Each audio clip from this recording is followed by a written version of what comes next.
I'm just finding the chords.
There's no need to make the guitar so loud, you know. It's a loud guitar.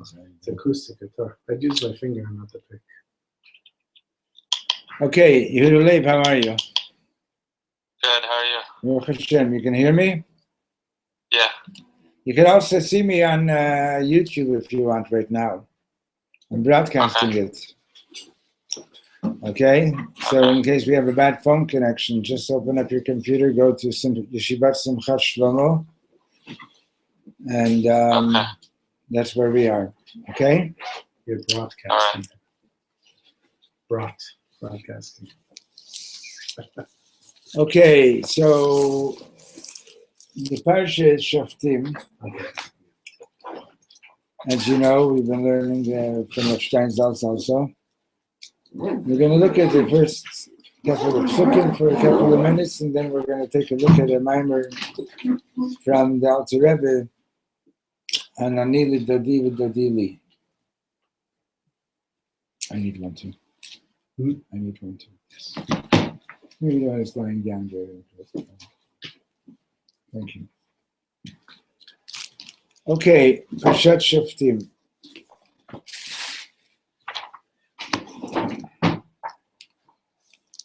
Okay, it starts in. You dedicating a lesson to anyone for the first one? For Shreimer, for Brucha At Batzlata, Mishadeva Ben Kitu, so Rivka Basashi. It starts in chapter 16, Perek Tet Zayin, Pasuk Yud Chet. And it's another one of these parshas that have a lot of mitzvahs in it. And again, like we've been learning the last few weeks, a lot of the talk over here is about the transition from living in the midbar, being taken care of all our physical needs being taken care of, all our security needs being taken care of, etc. And now we're going into Eretz Yisrael, and Moshe Rabbeinu is again emphasizing again and again that we have to really, really be careful to keep the covenant and to mamish be strong, etc. Okay. So the beginning of the parsha starts off Shoftim v'Shoftim titen lecha b'chol sha'orecha. You should have judges and police for yourselves, for your communities, b'chol sha'orecha, and all the gates of your cities. Asher Hashem Elokecha mesin lecha, which Hashem is giving you lishvotecha, for each tribe, v'shoftu es ha'am mishpat tzedek, and they are to judge to people a correct, a righteous judgment. So the revisioner says, why does it say lecha? Shoftim v'shoftim titen b'chol sharecha. Should just say you should appoint judges in all the cities, at all the gates of your cities. Why does it say lecha? So the answer that he gives is not a matter of pshat, but simply saying, first of all, before you judge somebody else, judge yourself. Shoftim v'shoftim titen lecha. Look at yourself and judge yourself, right? Before you give anybody any musar, before you rebuke anybody. Chol sharecha. Chol sharecha. And what did we learn? Eyes and ears. Shar is an entrance and an exit point, right? So we have on our faces, we have corresponding to the 7 candles of the menorah, we have 7 gateways. The 2 eyes, the 2 ears, the 2 nostrils, and the mouth. And we have to appoint, so there's a Hasidic interpretation, appoint judges at all these gateways. Be careful with what you hear, what you listen to, be careful with how you speak, be careful how you look at another person, etc. And also, what does the nose have to do with anything? The nose has to do with anger, right? Charon af. So be careful that you don't get angry. There's a difference between anger and righteous indignation. Righteous indignation is something else, but otherwise, anger is not really kosher. What's the Hebrew term for righteous indignation? What do you think when you say that? Well, in the Torah, charein af, but that's the term. But it's just a question of which way he's going. That charein was anger. Yeah, but the question is it righteous indignation or is it anger? You're talking about Hashem having righteous indignation? Talking about Hashem, but also human beings. Like, there's such a thing. Righteous indignation means that you call up that attribute of anger, but for in a very holy way. What would be an example? Well, for example, let's say there's somebody in the community or on the block that's chas v'sholem abusing his children, treating them in a really bad way. So it's a time to call up the righteous indignation and really come down on this person for the sake of his children. Right? That's righteous indignation. In other words, don't sit there with your hands folded and say, well, what's it got to do with me? But rather, just like get involved and do something about it. What you perceive as an injustice. What you see as an injustice, yeah. Okay. So,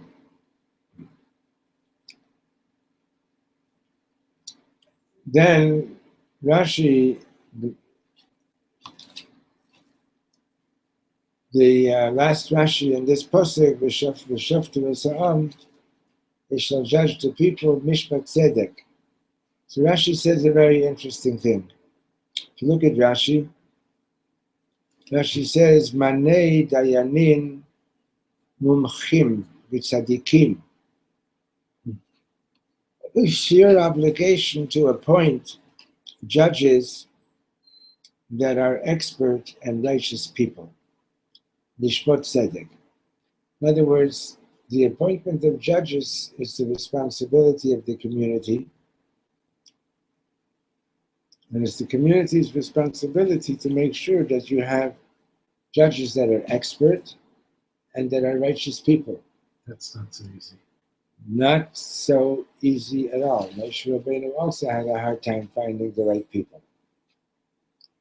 Right, but the point is that if there are judges that judge poorly, then it's the community that appointed them that carries a lot of that guilt.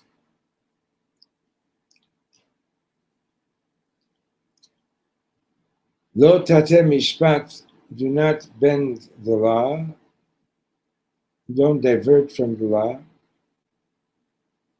Lo takir panim b'mishpat, do not recognize the face of a litigant. V'lo takir panim, v'lo tikach shochad, and don't take any bribes, ki ha-shochad ya'aver enei chachamim v'yisalet divrei tzadikim. Because a bribe will blind the eyes of the wise and corrupt the words of the righteous. So Rashi explains what is somebody at the door, Barak? Somebody came in.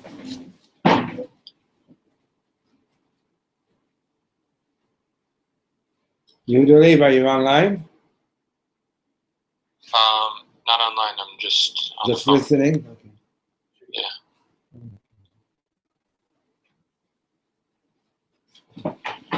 So Rashi says, Lo tateh mishpat kimashma'o. It means exactly what it says. In other words, don't bend the laws. Don't v'lo takir panim, and don't recognize the face of a litigant.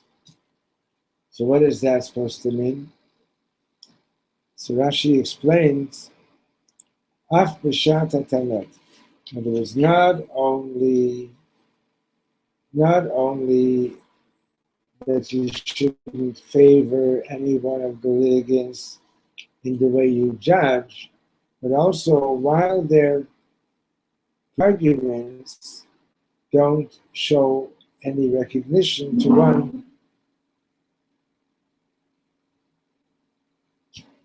one more than the other. Rashi explains, Azahara ladayan, this is a warning to the judge. Shelo yeherach lazeh v'kasher lazeh, that he shouldn't be soft with one of the litigants and harsh with the other one. For example, echad omeid v'echad yoshev. You're not allowed to have a situation where one of the litigants stands and the other one gets a seat. Why not? Because when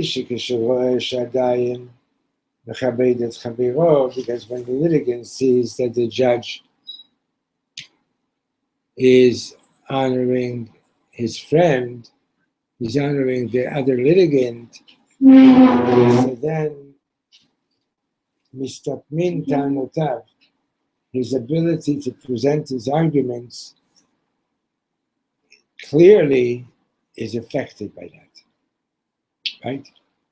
In other words, whenever you feel, like for example, if you remember when you were in school, probably didn't happen with you guys. You were all good students, right?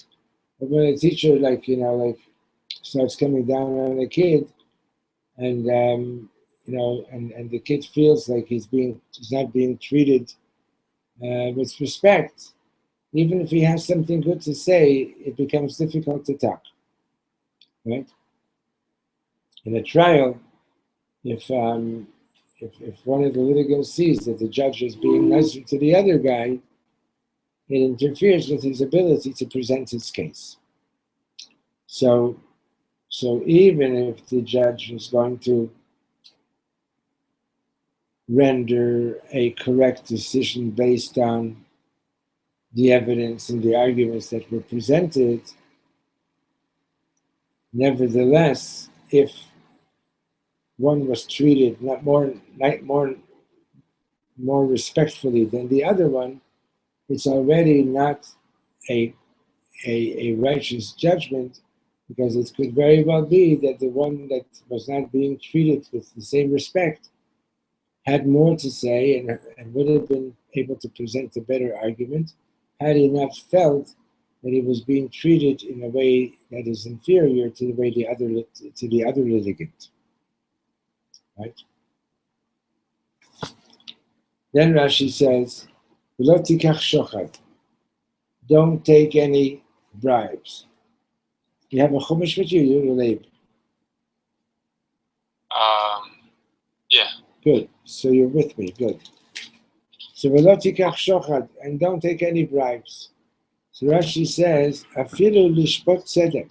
He's bringing a teaching from the Sifrei that even to judge righteously, to judge correctly, you're also not allowed to take a bribe. For example, let's say the litigants have finished presenting their arguments, and now it's time for the judge to render a decision. So he sits down and he goes over everything, and he says, "Okay, come back tomorrow and I'll tell you what the decision is." And in the meantime, he makes a decision that Ruvain is Zakai, Ruvain is right, and Shimon is Chayev. Shimon is guilty. And then later that evening, there's a gift arrives from Ruvain. So even though the judge has already decided in Ruvain's favor, he's still not allowed to take it. Why not? He already decided that Reuben is right. He's winning the case. So the Meforshim explain, because there's always the possibility that later at night he'll rethink his judgment, he'll reconsider his judgment.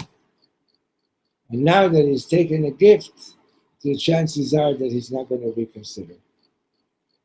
He's not going to go over it again, and even if he does reconsider it, he's already blind. He's already been blinded. Now, the next Rashi says, Ki hashochad ya'aver. The Torah is saying that bribery blinds you. V'shekibel shochad mimeno. Once you've taken a bribe from one of the litigants, I efshar shelo yateh et libo etzlo. Now she says, from the Gemara, it's impossible that he should not favor this person who gave him a bribe. Lahafoch b'zchuto. Even if the person is guilty, the judge is going to look for ways to find favor with this man who gave him a bribe. It's reality. That's the way it is. It doesn't go any other way. So it's explained in the Chassidus. Shlomo used to talk about this. Taking a bribe doesn't mean only in the case of a judge who's judging a case. In all our interactions, Sometimes we take a bribe from somebody just in the way they speak to us, or the way they smile at us, compliment us, right? Mhm. And sometimes we bribe ourselves also. Sometimes we almost just bribe ourselves, and so we have to know that you got to be very, very careful. No bribery. How did it go there?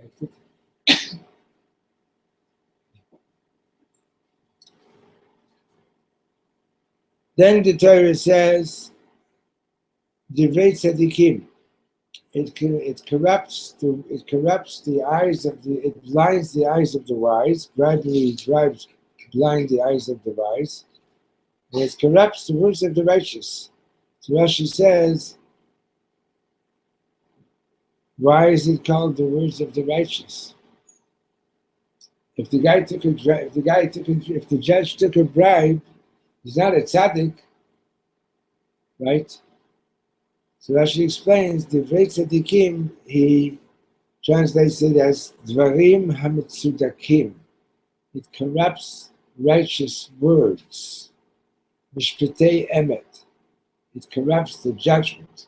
So Divrei tzadikim is not referring to the words of the righteous judges, because if the guy took a bribe, he's not a righteous judge, but it corrupts the righteous judgment. Tzedek tirdof, pursue after true righteousness, true justice. Some of the commentaries explain tzedek tirdof means you should pursue justice in a just way. And for example, I'll give you just a very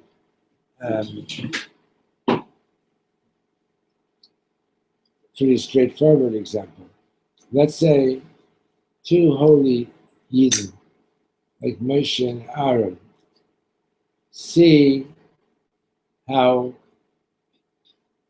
Mr. Ruby commits some kind of crime against another person. So we're obligated to get rid of all evil in society, right? And here's this guy. He did something terrible to another person, but it happens to be that the only two witnesses are Moshe and Aaron, and they're brothers, right? So we're not allowed to accept their testimony because the witnesses are related to each other. Understand? If they're related to each other, we're not allowed to accept their testimony. So you might say, well, wait a minute, what about the righteousness? What about the fact that now this guy who committed a crime, he's getting off the hook, and so what's righteous about that? And the answer is that Hashem gave us the mitzvah to make sure that we render righteous judgments, and that it's not really we who are the ones who are making the decisions, but rather, we're making decisions, but we have to make decisions only according to the way that the Torah allows us to make decisions. So if it happens to be that Moshe and Aaron were the only two witnesses to this crime, then it's no longer in our hands to exact judgment. Shem says that I'm giving you the job of having judges, but they are limited by the laws of the Torah, the laws of evidence, etc., etc. They cannot say, well, we're gonna bend those rules of procedure because we got to do something just and get this criminal behind bars, for example. Can a judge take a gift after the judgment has been given? Probably not, because maybe tomorrow the guy's coming with another case. If a judge feels that there's some reason that he's not going to be able to give a perfectly fair trial to both, he has to say, I'm sorry, I can't be your judge, you have to go find someone else.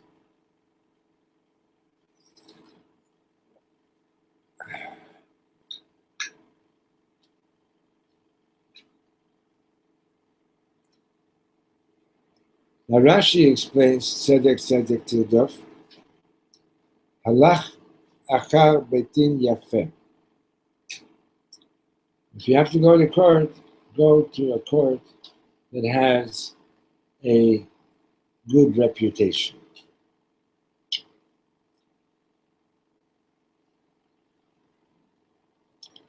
In other words, even though every Bedin can render judgment, every Bedin has the same power to render judgment. Nevertheless, go for the best Bedin you can.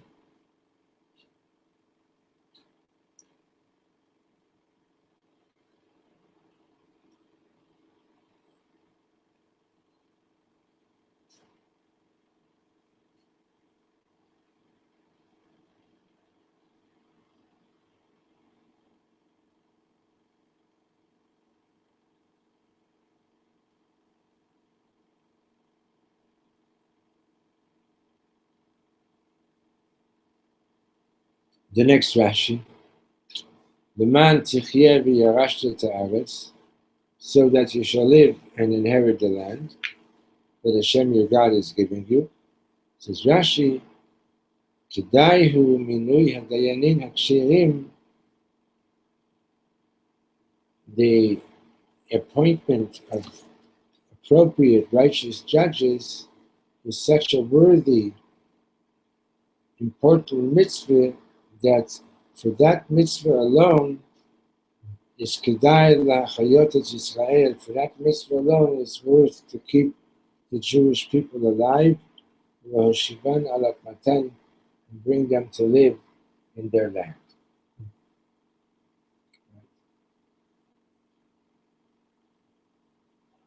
Okay, so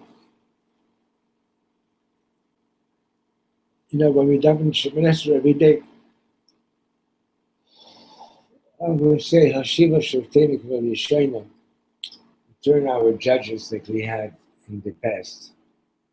It's a very, very important prayer, because the truth is that we need judges. And I'm not talking just about, when you have two litigants. I'm talking about sometimes you need a judge to plain and simple tell you, listen, man, the way you're going right now is not going to get you closer to Hashem. And a real judge is going to tell you that in a way that you're going to be able to accept it. That sounds more like a Rebbe than a judge. It sounds like it's no. Rebbe might work differently in terms of how he's going to encourage you or so on, but sometimes it could be a Rebbe also, but sometimes it's just plain and simple. You need somebody that has the courage to set you straight.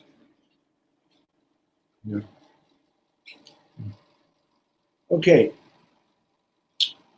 so we're going to look at a few words from the Maimer from the Alter Rebbe. The Maimer, Ani L'Doidi V'Doidi Li, and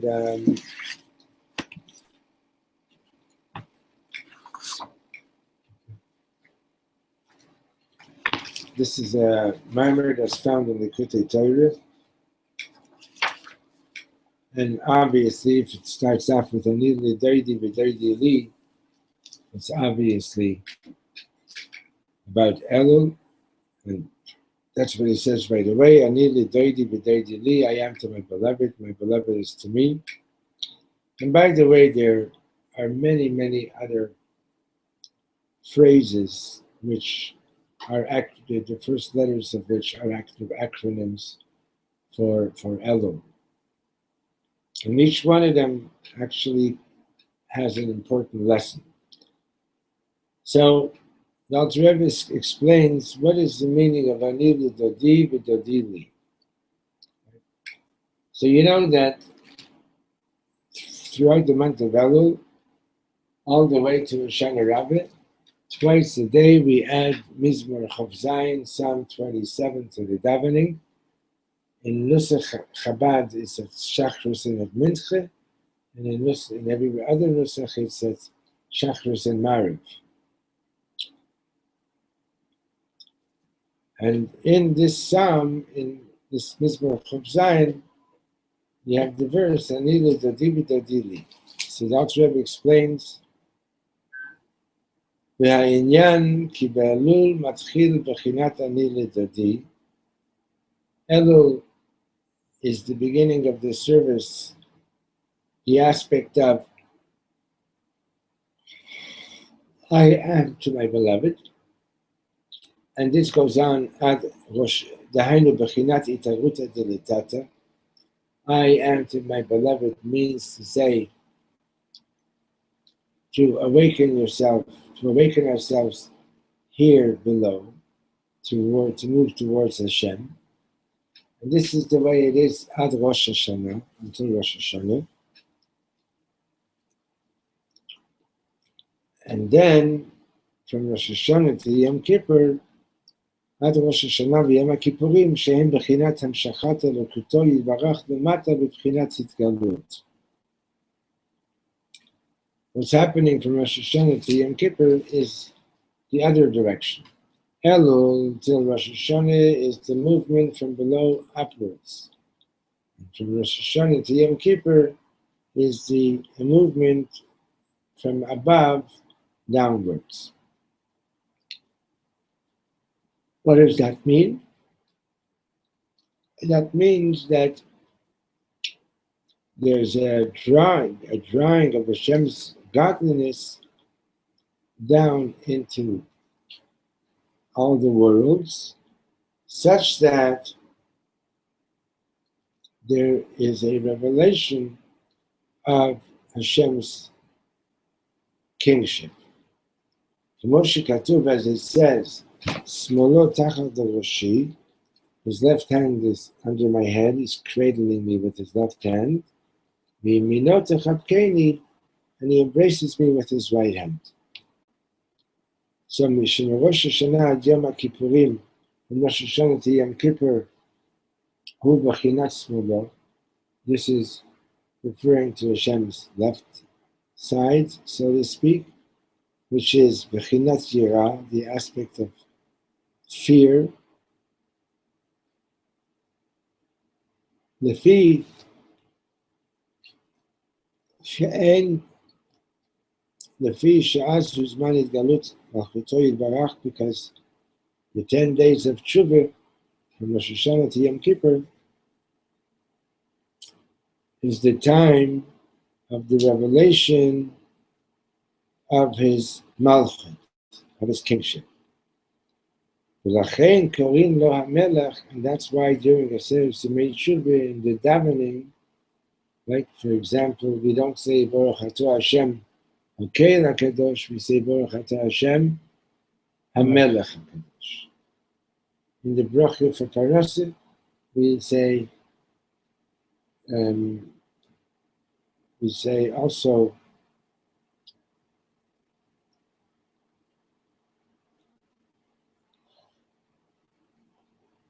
in the bracha of Hashiva Shoftenu, very Shana. So we usually say Baruch Atah Hashem Oyev Tzedakah Mishpat.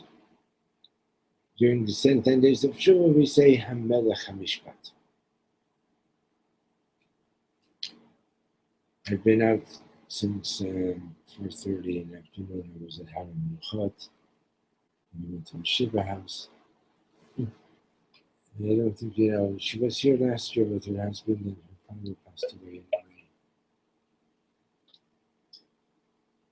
We can finish whenever you want. So we're going to finish in a few minutes because I'm having a hard time keeping staying awake for now.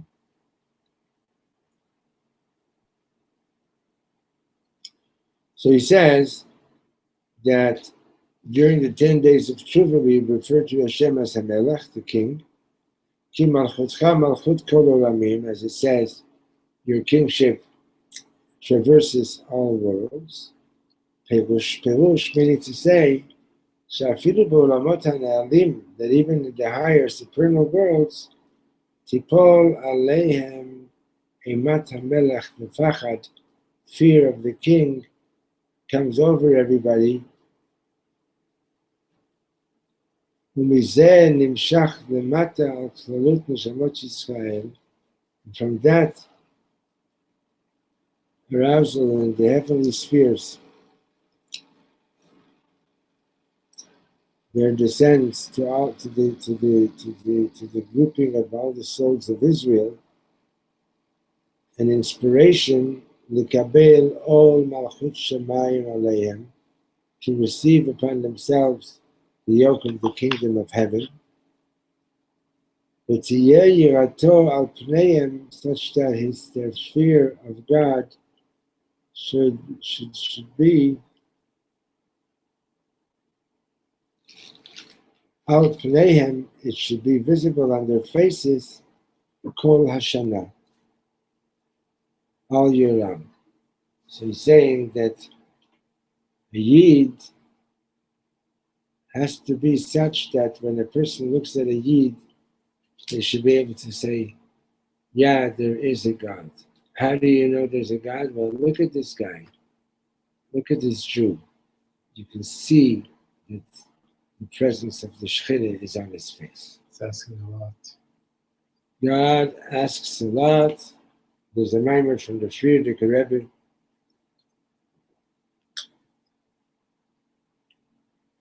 On the teaching from the Talmud,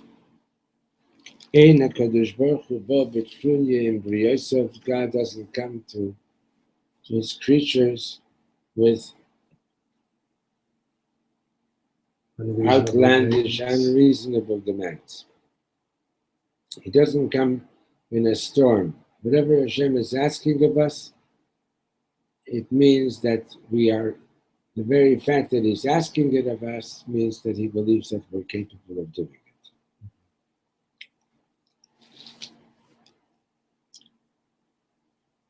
So he says that love and fear of God is not something that you could naturally expect to find in the heart of every Jew. It's there, but it's not naturally overt and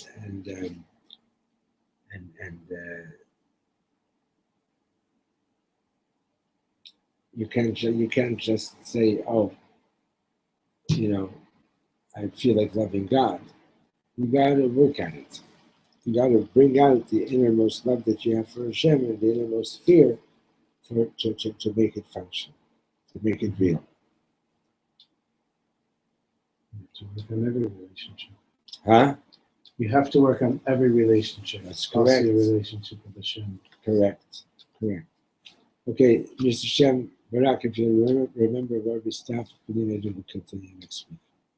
Okay. Yudaleib? Yeah. Okay, I'm going to sign off. Okay, take care. Take care. Kotiv, bye.